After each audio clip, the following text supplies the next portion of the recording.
En s'unissant au monde et en participant à son esprit, elles en viendront envisager les choses à peu près sur le même angle. Aussi, devant le danger, seront-elles toutes disposées à choisir le chemin le plus facile. Des hommes capables et éloquents qui s'étaient réjouis dans la vérité se serviront de leur talent pour circonvenir et détourner les âmes, et ils deviendront les ennemis les plus acharnés de leurs anciens frères. Quand les observateurs du sabbat seront traînés devant les tribunaux pour y rendre raison de leur foi, ces apostats, véritables agents de Satan, seront les plus empressés à les accuser, à les calomnier et à leur aliéner les sympathies des juges par leurs mensonges et leurs insinuations.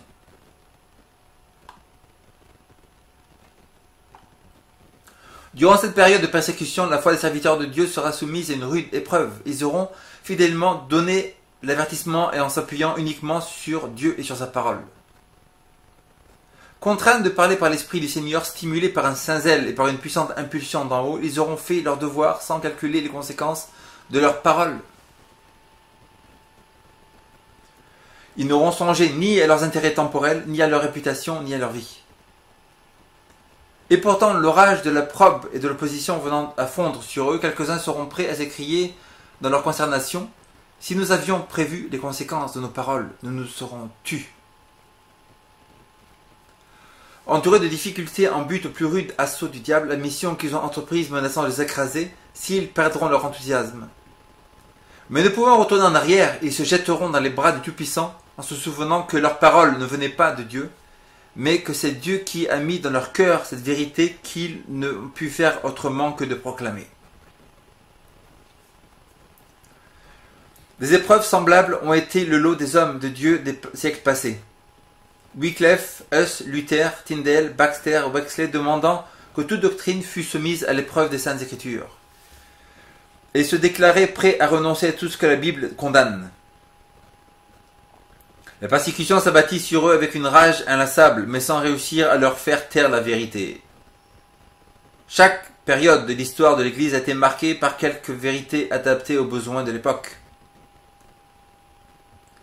Ces révélations nouvelles en but de l'opposition à la haine ont toujours été accueillies par des âmes pieuses.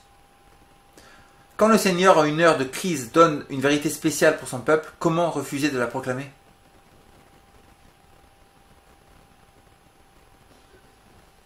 Il ordonne maintenant à ses serviteurs de faire entendre au monde le dernier appel de miséricorde. Ce serait au péril de leur âme que les ambassadeurs du Christ garderaient le silence. Pourvu qu'ils fassent leur devoir, ils n'ont pas à s'inquiéter des conséquences, Dieu s'en occupe.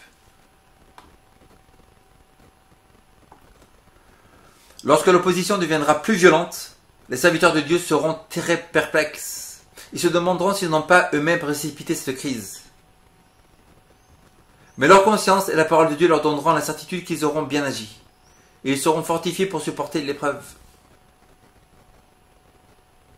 Le conflit aura beau se prolonger et devenir plus âpre, leur foi et leur courage croîtront avec la tourmente. La déclaration sera : nous n'osons pas sacrifier la parole de Dieu pour obtenir la faveur du monde. Nous ne pouvons scinder sa loi en deux parties dont l'une serait essentielle et l'autre secondaire. Le Dieu que nous servons peut nous délivrer. Le Christ a vaincu les puissances de la terre. Pourquoi redouterions-nous un monde déjà vaincu ? Sous ces formes diverses, la persécution est la conséquence d'un principe qui subsistera tant que le christianisme sera vivant et aussi longtemps que Satan. Nul ne peut servir Dieu sans voir l'armée des ténèbres se dresser contre lui, sans être assailli par les mauvais anges, alarmés de voir leur proie leur échapper. De faux croyants s'unissent aux esprits malins pour les séparer de Dieu par des offres séduisantes, et quand celles-ci échouent pour recourir à la contrainte et violenter sa conscience. Mais tant que Jésus-Christ plaide dans le sanctuaire céleste, l'influence du Saint-Esprit se fait sentir tant chez les magistrats que chez le peuple. Elle s'exerce dans une certaine mesure par l'intermédiaire des lois du pays. Sans ces lois, la condition du monde serait bien pire qu'elle n'est. Si un bon nombre de magistrats sont actifs agents du tentateur, Dieu a aussi ses siens parmi les hommes d'État. Quand l'ennemi pousse ses affiliés à proposer des mesures de nature à entraver sérieusement la cause de la vérité, les anges inspirent à des hommes influents qui craignent Dieu des arguments irréfutables contre ces propositions.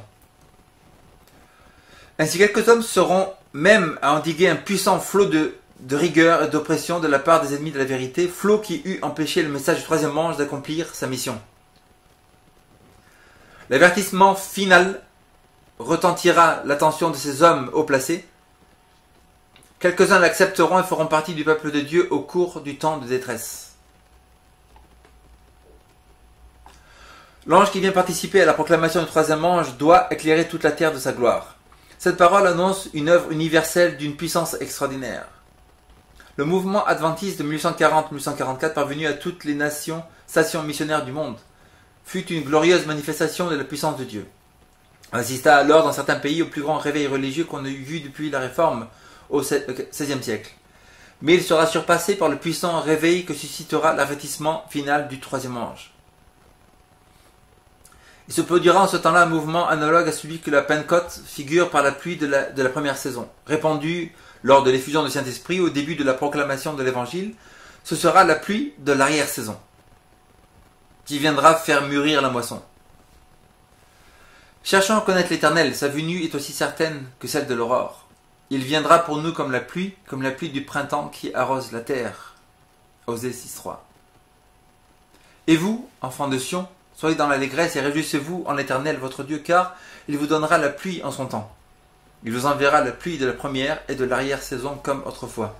Joël 2.23. Dans les derniers jours, dit Dieu, je répandrai mon esprit sur toute chair. Alors quiconque invoquera le nom du Seigneur sera sauvé. Actes 2, 17 à 21. La proclamation de l'Évangile ne se terminera pas avec une puissance inférieure à celle qui a marqué ses débuts. Les prophéties qui s'accomplissent par l'apparition de la pluie de la première saison doivent trouver leur contrepartie dans la pluie de l'arrière-saison à la fin des temps. Ce seront alors des temps de rafraîchissement que l'apôtre Pierre attendait quand il disait « Repentez-vous donc et convertissez-vous pour que vos péchés soient effacés afin que des temps de rafraîchissement viennent de la part du Seigneur et qu'il envoie celui qui vous a été destiné, Jésus-Christ. » Actes 3, 19 et 20. Les serviteurs de Dieu, le visage illuminé d'une sainte consécration, iront de lieu en lieu proclamer le message céleste. Des milliers de voix le feront retentir dans toutes les parties du monde. Les malades seront guéris, des miracles et des prodiges accompagneront les croyants. Satan de son côté opérera des miracles trompeurs jusqu'à faire descendre du feu du ciel sur la terre à la vue des hommes. Apocalypse 13, 13. Ainsi les habitants de la terre seront mis en demeure de prendre position. Ce n'est pas tant par des arguments que par une profonde conviction inspirée par le Saint-Esprit que sera proclamé l'avertissement. Les preuves auront été produites. La semence jetée auparavant portera alors ses fruits. Les publications répandues par de zélés croyants auront exercé leur influence. Plusieurs de ceux qui n'avaient pas pu comprendre la vérité la saisiront pleinement et s'y conformeront. Des rayons de lumière pénétreront alors en tout lieu. La vérité apparaîtra dans toute sa clarté et les âmes honnêtes briseront les chaînes qui les asservissaient. Les relations de famille et d'église ne pourront plus les retenir. La vérité leur sera la plus précieuse que toute autre chose. En dépit des puissances liguées contre la vérité, nombreux sont ceux qui se décideront à suivre le Seigneur.